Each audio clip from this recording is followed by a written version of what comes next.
Hey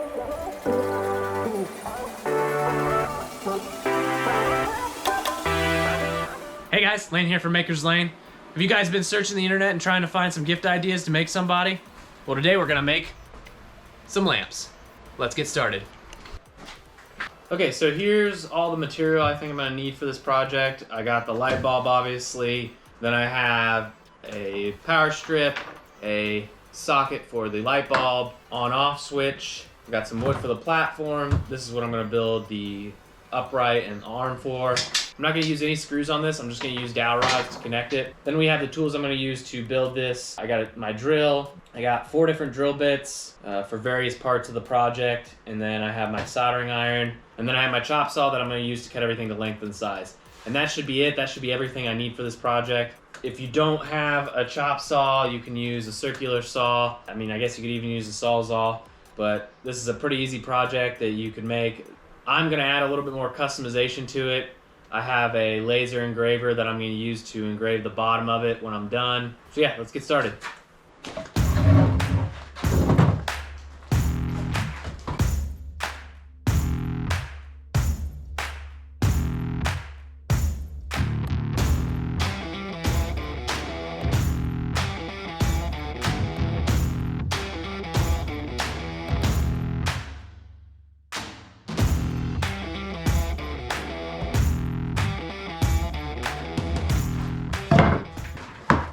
Okay, so that's it when it comes to cutting the pieces. So this piece, it's 15 inches long and 6.5 inches wide. And then I have the 4x4, which I cut the bigger piece to 15 inches and the smaller piece to 10 inches. Has a 45-degree cut in it, so it'll basically look like this.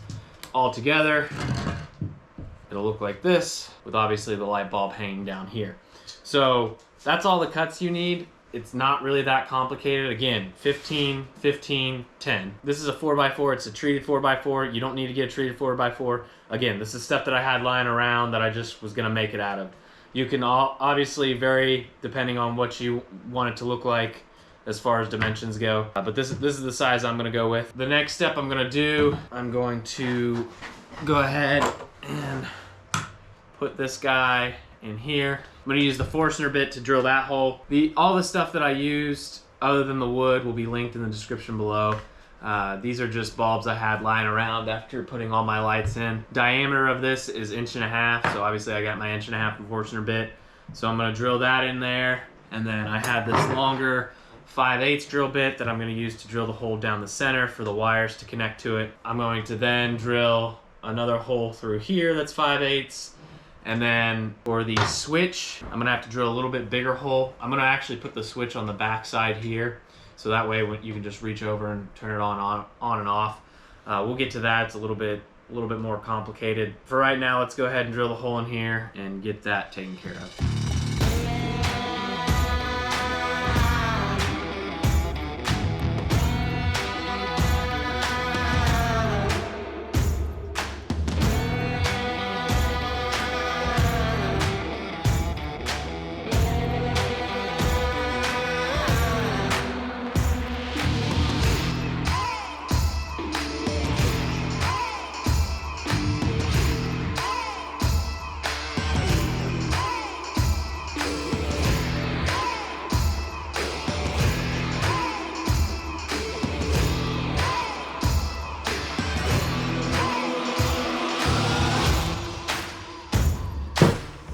Okay, so for this next part, I have this little switch, and basically I want to take it and put it on the back side right about here.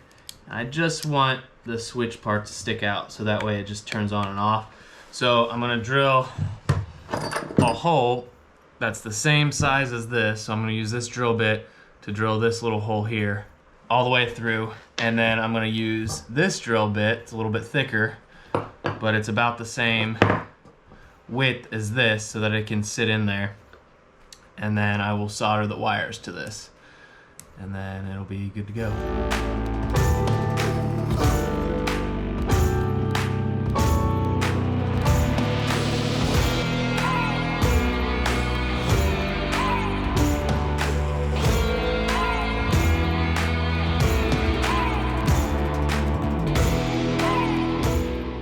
All right, so I got the switch in here, basically mounted. I'll probably just use some like hot glue to hold this in here. Make sure it just doesn't move around and feels solid. So I drilled the holes. I got all the holes drilled in these guys. I still need to drill the hole in this. So when I drill the hole in this one, I'm gonna first drill a hole down into it, about the length I think. I think it'll be about 4 inches into the board so that you won't be able to see it. So the wire will just come out the back end here. And then I'll drill a bigger hole here, tie a knot in the wire so that way it can't be pulled out the other end. And then once that's done, I'm gonna drill the holes for the dowels, and then I can run the wires through and then solder it up, sand it, stain it, and we have a light.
Okay, so now that I know that it works and everything's put together, I need to go back and sand it and stain it. And then the last thing I'm gonna do is I'm going to laser engrave the bottom here. I have a quote in mind that I'm gonna put, and then put my logo on the very bottom of it with the laser also. All right, so let's go do that.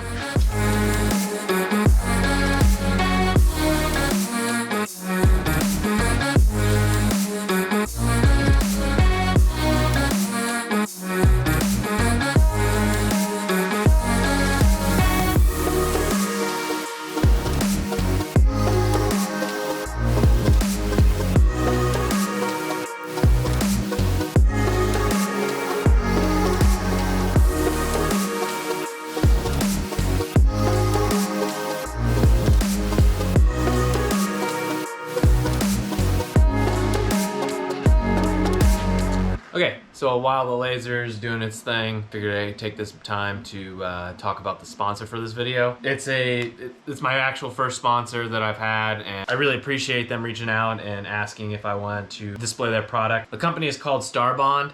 They're a super glue company. I've actually used a lot of super glue in many of my projects. I really like super glues that have a really good accelerator with them that you can, you put the glue on, you spray the accelerator, and then it's almost an instant adhesion, because super glue by itself doesn't really set up that fast, so it needs an accelerator obviously to accelerate the process. One big issue that you have with accelerators is when you spray them, they become super brittle and they tend to turn like like milky white color. Well, the experience I've had with this, basically there is no residue at all. It basically comes out clear if you're using a clear substance. Another great product, or another great thing about Star Bond is they have this, it's a colored super glue, so it's black. So if you're doing stuff with epoxy or anything like that, you can put it on and it actually sands off to, you know, a black color. So, you know, you can use it for like some cool accent pieces and stuff like that, fill in knots and different stuff. So that's really cool. Today we're just gonna use it to hold these legs I got down. So I'm using these little rubber feet. They're just these little, you know, pieces, little triangles. You put them on there and, you know, you stick them down.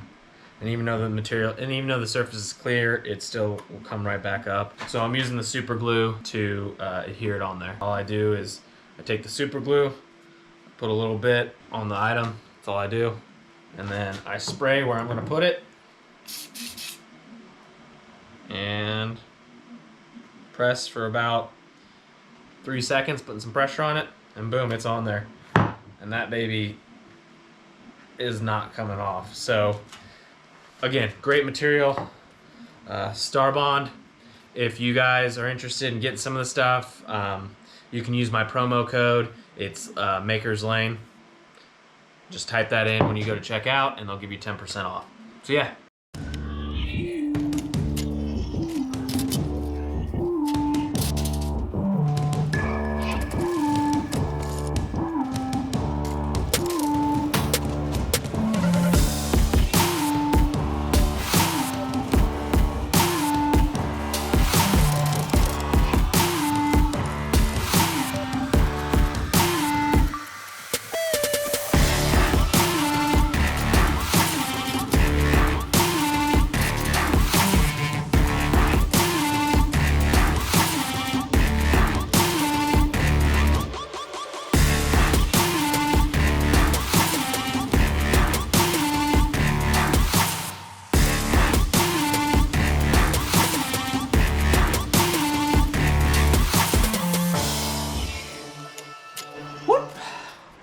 All right, here we go. So I made a couple extra after I made this one, just to kind of get a better feel. I did a couple with engraved, a couple without. So again, this is a great gift idea if you're looking to make something this holiday season for somebody in your life, whether it's a desk lamp, a nightstand, or maybe you want to make them an outdoor light. Put an extra coat of varnish on it and it'd probably be fine outside. I don't really know. This project is very easy and very cheap, so I mean, a lot of stuff can be substituted. If you don't want to laser engrave, you can print a stencil out and spray paint it. There's different transfer techniques where you can take paper and you get it like wet with like Mod Podge and then you like rub it away. There's a bunch of different ways you can do it. If you're not good at soldering wires and you still want to have an on-off switch, they make cords that have the on-off switch on them. And all you have to do is wire it into the thing. It's just screwing it in. It's really simple. You don't have to put the switch on the back. You can put it on the cord itself. And I'll put a link to that in the description below. The bulbs are probably the most expensive thing on this whole thing. The wood itself costs, I mean, it was scrap wood for most of this stuff. So, I mean, it's although wood prices are expensive right now, I'm sure they'll come down in the future. But yeah, the light bulbs were like 10 bucks a piece. Cords were like $3, the switch was like $1. So overall, it's less than a $30 project, and it's very simple to do. Most of the tools, if you don't have them, they can be substituted with a cheaper version. I would recommend a longer drill bit. Other than the drill, I think, you know, the cuts were really easy. It took me a couple minutes to do. It wasn't that hard. Basic knowledge of wiring, that's all you need. Can't really do anything wrong here. Even the on-off switches were pretty easy. But yeah, if you're looking for a gift idea for somebody in your life, I mean, I think this is a great one. It's very easy, but it's a really cool, neat looking project. Obviously, you can see I stained these in multiple different colors, so the sky's the limit. You know, if you wanted to paint one white to match something, I mean, this would be even a good idea to do in your own home. So stay tuned for more videos. I think I'm going to start a series just dedicated towards gifts for people. If you haven't done it already, please subscribe to the page. I'm hoping you guys enjoyed the video. If you did, please leave it a thumbs up. I really could use the support. As always, if you have any questions, leave them in the comments. I'll try to answer as much as I possibly can. Until next time, guys, I'm Lane from Maker's Lane. You guys have a good one.